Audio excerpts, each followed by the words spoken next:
Hello guys, সবাইকে আসসালামু আলাইকুম। সবাই কেমন আছেন? আশা করি সবাই ভালো আছেন। তো আজকে বরাবরের মতো একটা ছোট্ট ভিডিও।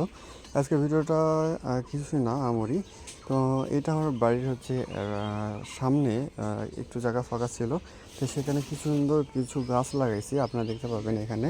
তো অবশ্যই যারা আপনার হচ্ছে বাসায় মানে বাড়িতে বসে থাকেন বা বাড়ির পরিবেশটা সুন্দর রাখার জন্য এরকম গাছ লাগাতে পারেন। যেমন ধরুন এই যে টমেটোর গাছ, দেখেন টমেটোর গাছ লাগাইছি কয়টা, কি সুন্দর হয়েছে। তো এখানে আমি করছি কি যে ইটা দিয়ে আপনি কি সুন্দর মাটি এখানে মানে কি জমাট বেঁধে এই গাছগুলো লাগাইছি। তো এখানে কী কী গাছ আছে আপনি দেখতে পাচ্ছেন, এই যে টমেটো গাছ, তারপরে একটা গোলাপ ফুলের গাছ, তারপর এই একটা গোলাপ ফুলের গাছ।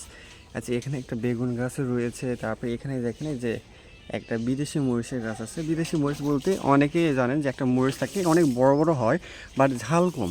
এটা হলো অনেক সময় সালাদের সাথে খাওয়া হয় বা বিভিন্ন আরও অনেক কিছু মাধ্যমে আইটেমের সাথে খাওয়া হয়। তো আমি একদিন গাছগুলো দেখতেছি, একজন বিক্রি করতেছে, দুইটা দেখে আমার খুব ভালো লাগলো। তো এখানে দুইটা গাছ ছিল এখানে।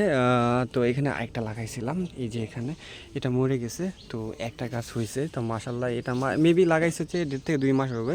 তো তখন একদম মানে এরকম অনেক বড় বড় মরিচ ধরা ছিল। তো আবার মরিচ ধরবে সেরকম ফুল আসছে, মাশাল্লাহ অনেকগুলো ফুল আসছে। দেখে আমার অনেক ভালো লাগতেছে। দেখা যাচ্ছে মনে হয় 15 থেকে 20 দিনের মধ্যে আবারও মরিচ দেখতে পাবো। তো তখন আবারও আপনাদের একটা ভিডিও বানিয়ে দেখাবো যে কীরকম মরিচ হয়।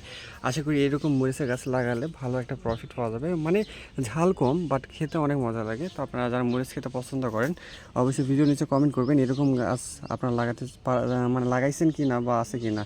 তো অবশ্যই, তো ভালো থাকবেন, সুস্থ থাকবেন, সবাইকে বিদায় জানিয়ে খোদা হাফেজ।